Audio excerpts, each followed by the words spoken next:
Bromo Seltzer presents The Adventures of Ellery Queen.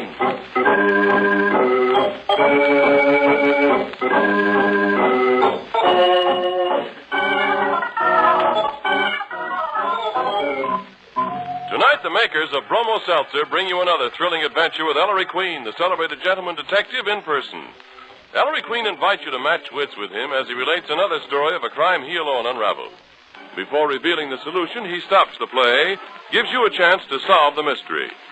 Our guest armchair detectives for this evening are Miss Sonia Bigman, contributing editor of Time magazine, and Edward Pauley, who plays Steve Wilson on the famous radio program Big Town. And now, Ellery Queen, master detective, and your host for the next half hour. Thank you, Ernest Chappell, and good evening, ladies and gentlemen.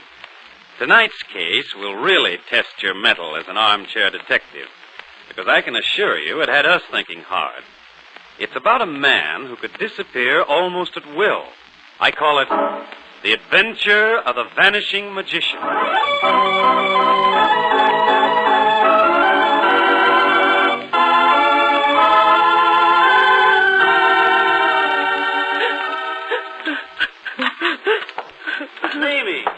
Mamie Dover.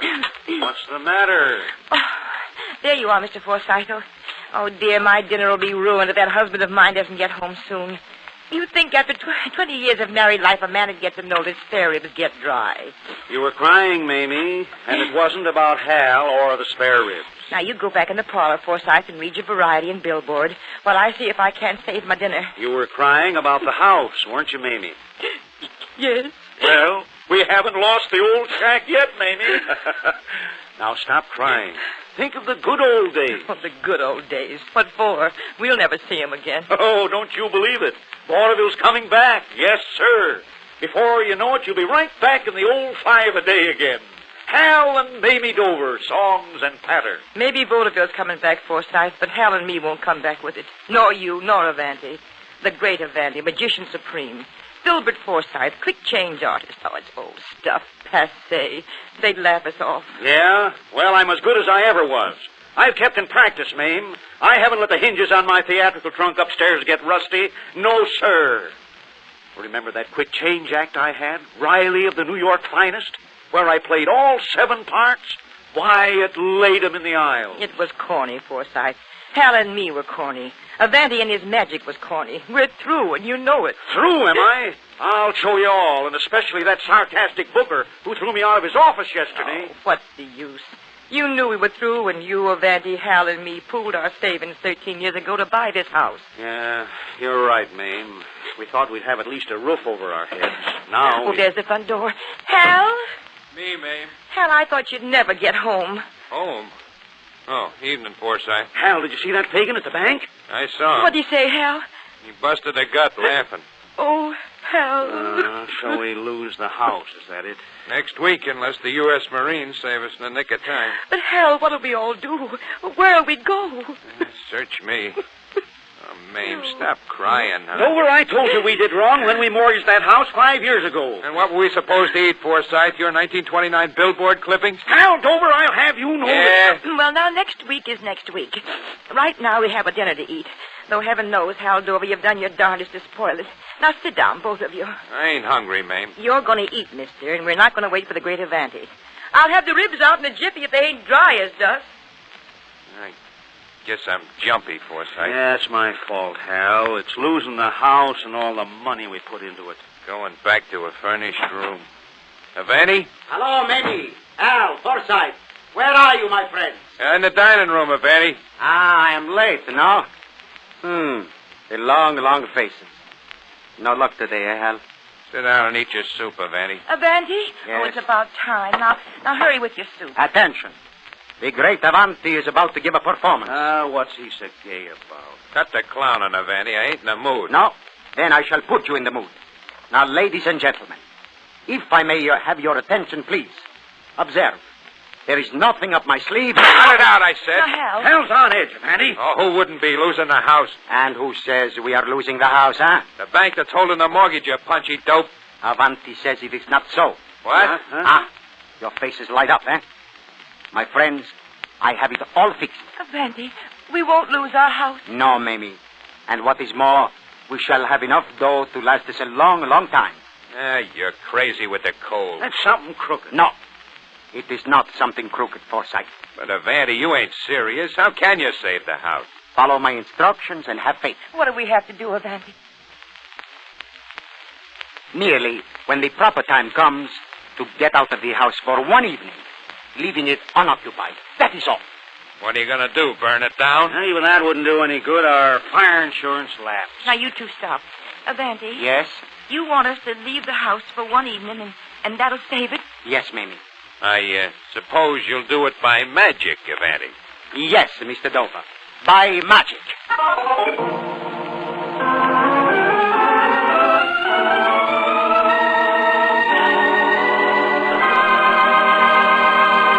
And there, ladies and gentlemen, you have the beginning of our mystery. We'll be back in just a moment to tell you more. But first, Ernest Chappell. I heard tell the other day about a lady who paid her first visit to New York just recently. That was plenty exciting for her, all right. Even though the bright lights aren't quite as bright as usual, there was plenty to see and do. Plenty, I'll say so. I never saw so many people or places at one time in my life. And the crowd. Yes, indeed, the crowd. Well, after a few days of helter-skelter running around, the lady woke up in her hotel room one morning feeling like this. Oh, my head. Yes, a common sick headache. Not unusual when you're on the move more than you're used to being. But was she going to let that stand in the way of seeing all there was left to see in New York? Not on your life. I had headaches in my own hometown, too. And if Bromo Seltzer could make me feel so much better back home, I guess it would work just as well in New York. So she up and went down to the drugstore, had the clerk mix her a bromo seltzer at the fountain, And pretty soon I felt like my old self again. So I went on to see Grant's tomb and the Statue of Liberty just as I'd planned. Good for you. And good for bromo seltzer. You'll find it's handy to have around, friends. So get a big blue bottle of bromo seltzer tomorrow.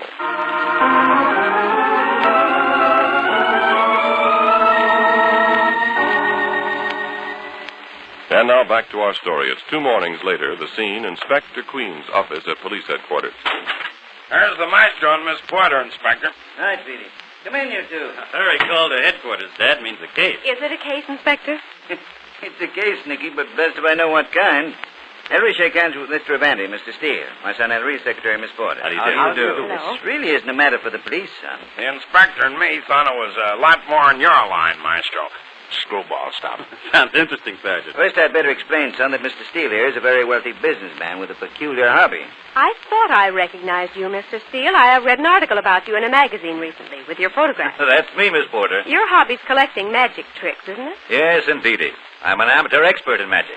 Know more about magic than these fellows know themselves. Hey, Avanti? Mr. Steele, you are the boogeyman of my unfortunate profession. Mr. Steele's a shower-upper, Maestro. These guys make up magic tricks.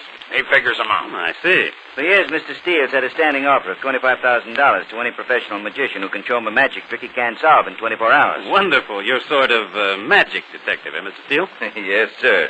The best of them have tried to collect that $25,000. No one's collected it yet. Mr. Steele's seen through every magic illusion ever invented, Ellery. Mr. Steele will not see through mine.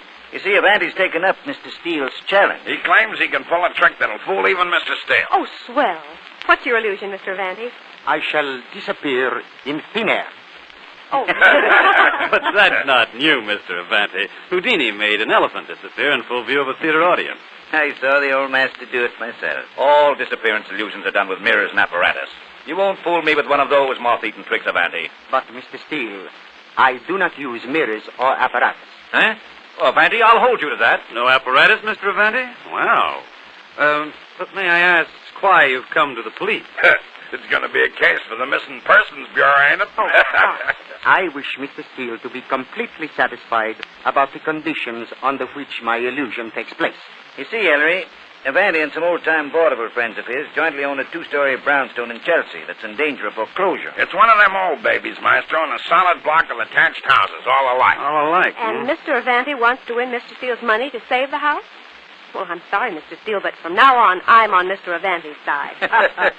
The more the merrier, Miss Porter. Disappear into thin air without mirrors or apparatus? No. Mr. Avanti, just how do you intend using the house in this magic illusion of yours?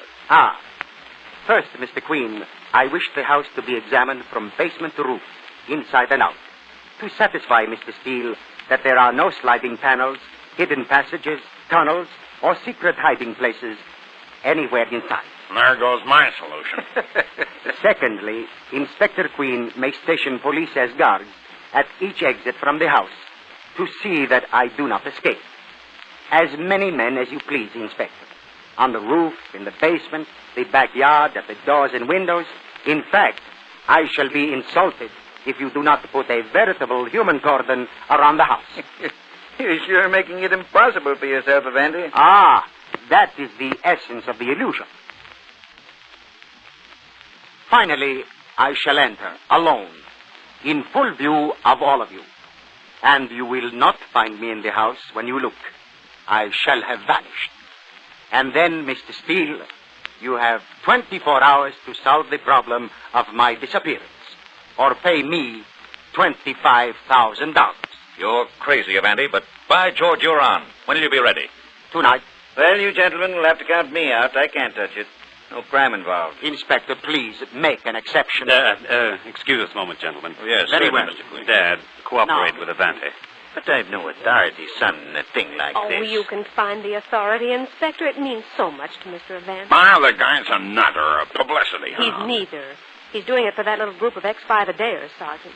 They need that $25,000 to save their house. That's all very true. Be a sport, Dad. Play along with Avante as a favor to me. Well, what'll the big chink say? And he talks 3 languages. Inspector, please. Well, blast it. All right. Thanks, Dad.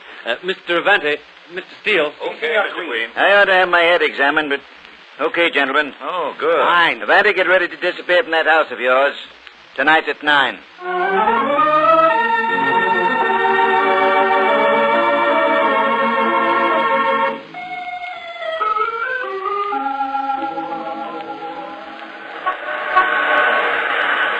Do you really think Avante's going to be able to pull this off, Hal? I don't know, Mame. I'm hoping. That man Steele must be as crazy as Evandy. Without apparatus, impossible. Why, when I headed the bill at the New York Palace back in 27... Yes, we know, Forsyth. You laid them in the aisles, eh? Mamie, smile.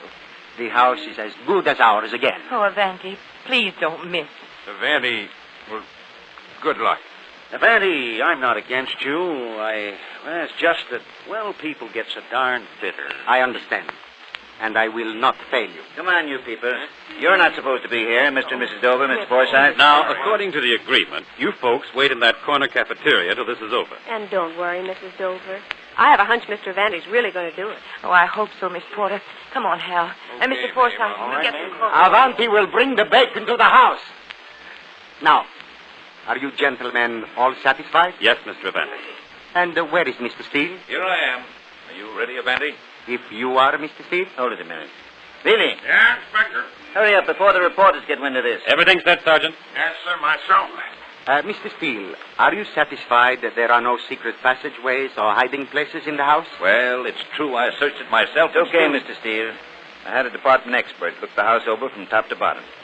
He says there's no way out of the house except through the regular doors and windows and the roof and cellar. I'll testify to that, Mr. Steele. I looked myself. Is the house completely empty now, Sergeant? Well, no, I met one cockroach in there. He kissed me. He was so glad to see somebody.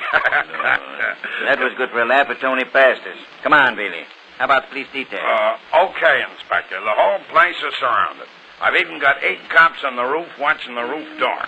Don't worry, Inspector. He won't get out. Okay, Billy. Mr. Evandy, go to it. I shall, Inspector. Now, you gentlemen will please allow me exactly 2 hours inside the house. At the stroke of 11, enter. And try to find me. Billy, escort Evandy up this stoop and see that he enters the house. Up to daisy, magician. Brother, you're faded. Best of luck, Mr. Avante. And I hope we'll not be seeing you. Hey, you'll see him, Miss Porter. Don't worry. In you go, Vanny. Arrivederci. Until later. Watch closely, Mr. Steele. We don't want you saying afterwards he didn't go in. I'm satisfied. He went in. Keep that back of yours against the front door up there, Sergeant. You'll have to ooze out of a crack to get by me, Maestro. Well, now for a 2-hour wait. Might as well sit down here beside me on this bottom step, Mr. Steele. With pleasure, my dear. If Evandy gets out of this house now, he is a magician.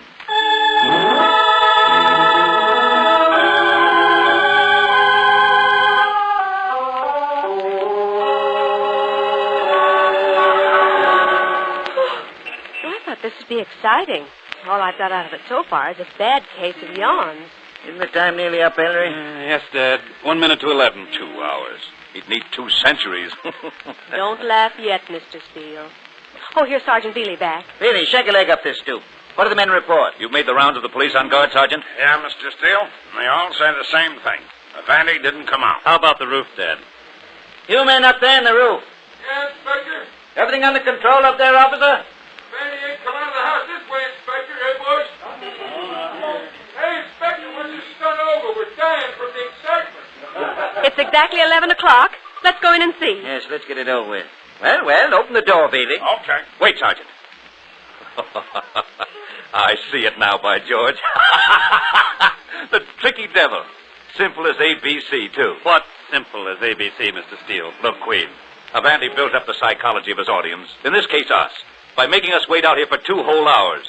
Of course he's still in there. But he's hiding in the hall somewhere, and he's waiting for us to come in. So that we'll impatiently rush upstairs? Exactly. Then he'll simply sneak out of the house through this front door we'll have left unguarded. Of course, that may be Avanti's plan, Mr. Steele, but somehow... Well, it is. It won't work. Bealey, stay on guard at this front door while we go in. Don't move a step from this door. Is that what I get after waiting 2 hours? Okay. Ellery, for goodness sake, open that door. Here we go. Avanti! I don't see him hidden in the foyer down here. No place for him to hide. It's awfully quiet, isn't it? Mr. Avanti! Oh, dear. Well, Inspector, where did Ellery and Mr. Steele go? Don't tell me they disappeared, too. They're searching the downstairs rooms, Nicky. Here I am, Dad. He's not down here. Oh, Mr. Steele, any luck? No, he must be upstairs. Avanti, come down out of there. Let's go upstairs, too. Right, Dad. If he's really disappeared, it's the most marvelous thing I ever heard of. Oh, Mr. Steele, what... He's not in that bedroom. Avanti. Queen, try that room. Right, Steele. Oh, that's empty. I'll try this one. Looks like a study. Not in this Not one in either. there. Dad, did you look at the stairs leading to the roof trap door? Not hiding there, Ellery. Well, Mr. Steele, it looks as if... No. There's one door we missed. This one. Oh, yes. That's the door to Avanti's own room. And this is where he is. Game's up, Avanti. We've caught you. Confounded Avanti, open this door and stop making a ridiculous fool of yourself. You might try the door, Mr. Steele. It may not be locked, you know. No, it isn't. He isn't here. This is the last room. But it's not possible. Wait. That clothes closet. He's hiding in this clothes closet. It's empty. By thunder, he did it. But he can't have. Mr. Steele, you might be interested in this note I just found on Avanti's bed. A note? Let me see it, too, Ellery. What did the little whiz write, son? Gentlemen, you may search this house until doomsday, but you will not find me for the simple reason that I am not here. Mr. Steele, you have 24 hours to figure out how I vanished into thin air, or failing, pay me $25,000. Signed, the Great Avanti.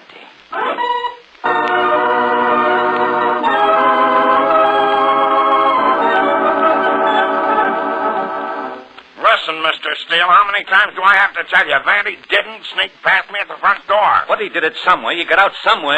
This is getting monotonous. You still have 5 minutes of your 24 hours left, Mr. Steele. He didn't get out. He's still in the house. Where, Mr. Steele? You practically picked the house to pieces in the past 23 hours and 55 minutes. Inspector, you're sure the police are still on guard outside? They mustn't leave their post yet. You hear me? I don't know why I take this from you, Mr. Steele. But my men haven't left their post since they came on duty last night. Then where is he? I can't understand it. Not a single clue, not one. I disagree, Mr. Steele. You what, Queen? It's really a very simple problem. Don't tell me. Maestro. Yes, Sergeant. I know how Avanti did it. Queen, tell me how. Quick, before my time's up. Ellery Queen, don't you dare. He's supposed to figure it out for himself. You heard the voice of the people, Mr. Steele. I'll give you $5,000 if you'll tell me how Avanti performed this trick, Queen. Tin horn. Make it 10, Mr. Queen. 10,000. You're a chiseler, Mr. Steele. Sergeant, open the front door. We'll wait for Avanti on the stoop. Well played. I'll make it 15, Queen. Hurry. Mr. Steele, I'm beginning to dislike you. You want to chisel these people out of their home when you've lost a bet you yourself made. It's not that. It's my reputation. Time's up. He's lost. Oh. Yes, you've lost, Mr. Steele. Our 4 ex-vaudeville friends of one. I want to say, And here comes the great Avanti strolling up the street.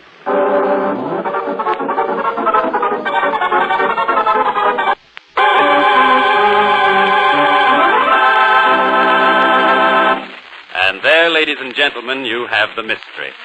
While you try to puzzle out just how Avanti disappeared, suppose we see how our guests are making out. Nicky, will you introduce our guest armchair detectives for this evening, please? All right, Ellery. Our first guest tonight is Miss Sonia Bigman, contributing editor for theater and radio on one of the nation's most important and widely read publications, Time magazine. Miss Bigman is an avid mystery story fan, and as such, we heartily welcome her as guest armchair detective tonight. Our second guest is a man who, like yourself, Ellery, is tough on criminals. He's Edward Pauley, who plays the part of Steve Wilson on the famous radio program Big Town. Big Town is the inside story of a big metropolitan newspaper, the Illustrated Press. Each Tuesday evening, Steve Wilson, as managing editor, with the beautiful Lorelei and ace photographer Dusty Miller, give radio one of its most exciting programs. Ellery? Thank you, Nicky. Miss Bigman, how do you think the great Avanti disappeared? Well, I can only think because I'm not guessing it at all. The only spot that I can tie up to this thing is when Mr. and Mrs. Forsythe, or Hal, and Mamie Doble were talking about the great Avanti.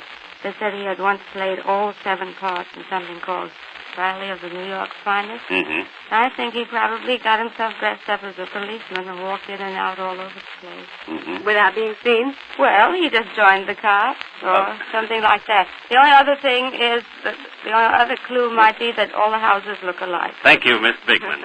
And now, Mr. Pauley, how do you think the great Avanti disappeared? Well, Ellery, I'm managing editor, isn't a detective. Not much good without his staff. Now, if I could have Lorelei and Dusty Miller and Fletch to help me out, I sound like an expert. Well, I'll just have to take a flyer and say that I'll string along with Miss Bigman on their solution. As a matter of fact, I actually have some mental notes here, and that directionally follow pretty closely what she did.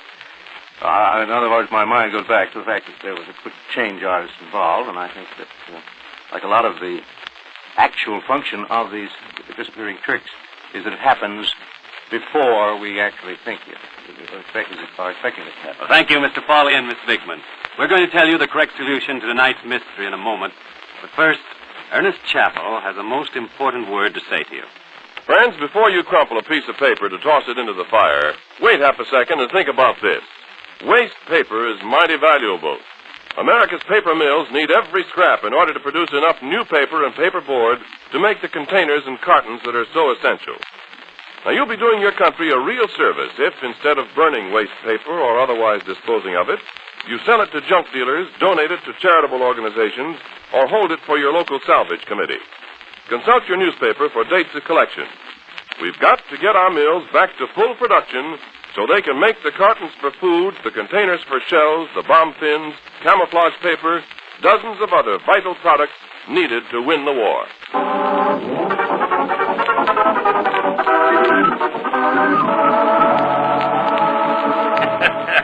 All right, Mr. Steele. Cough up.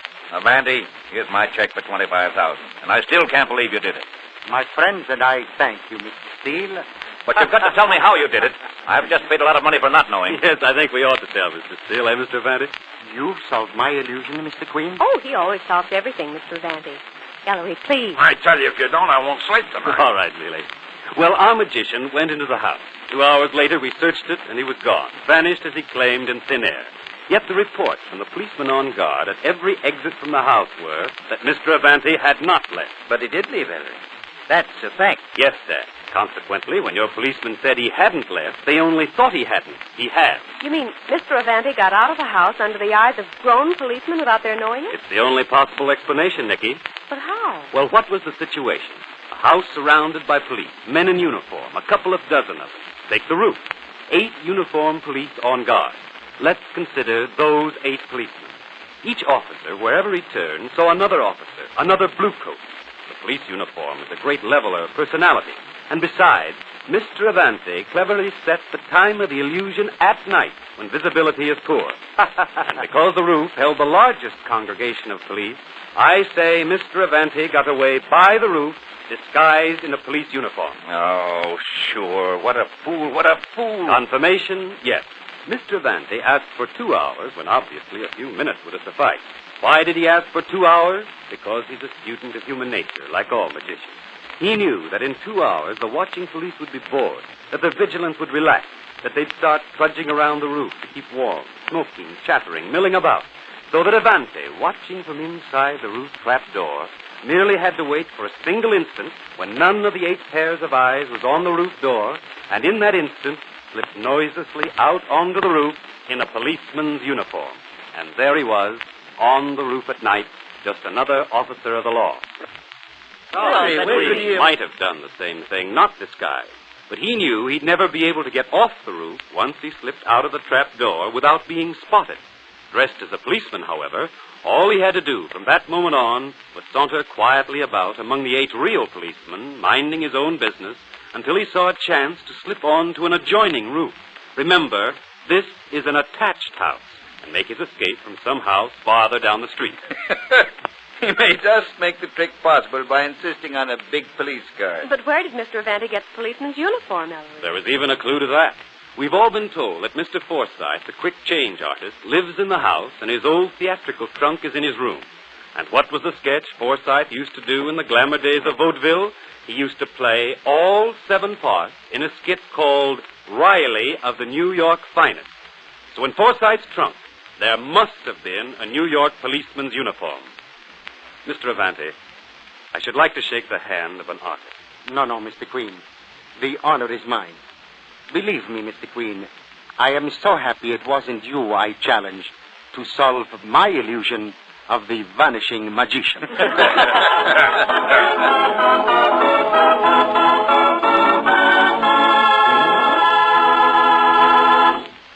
And there, ladies and gentlemen, you have the solution to the mystery. I want to thank Miss Bigman and Mr. Pauley for appearing as guest armchair detectives this evening.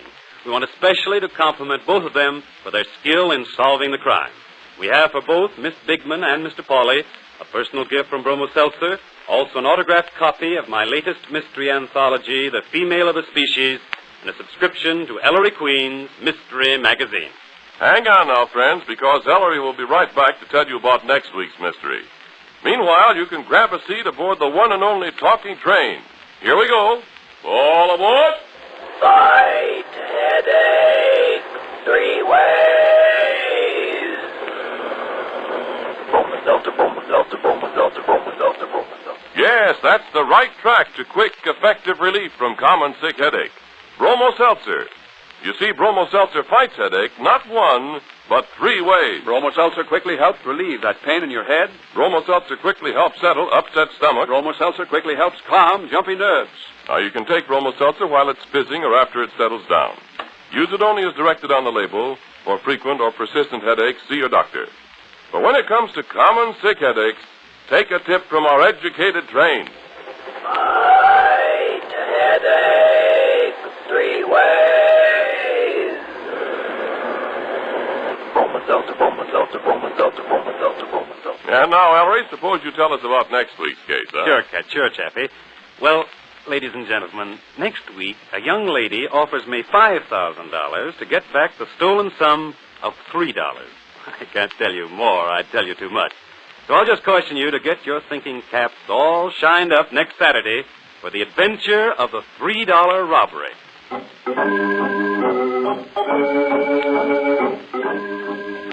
And don't forget the other great Bromo Seltzer show, friends, Vox Pop, the show that travels America. Next Monday, Vox Pop starts its 12th year on the air. That's it, its 12th year in radio, when it takes you to Halifax, Nova Scotia, for interviews with Canadian Navy U-boat fighters. Don't miss Vox Pop next Monday. Consult your local paper for the time and station.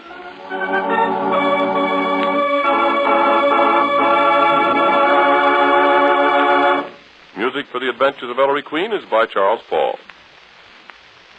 This program came to you from New York. This is the National Broadcasting Company. Would you like a shout out? Leave a comment in the section below. Tell me who you want to shout out to, who you want to shout out from, and we'll get it up here for you. Hey, thanks for watching this video. Please like and subscribe. That way you won't miss any. We got a lot more of these. Check out our playlist Also, check out the description below, and we will see you next time.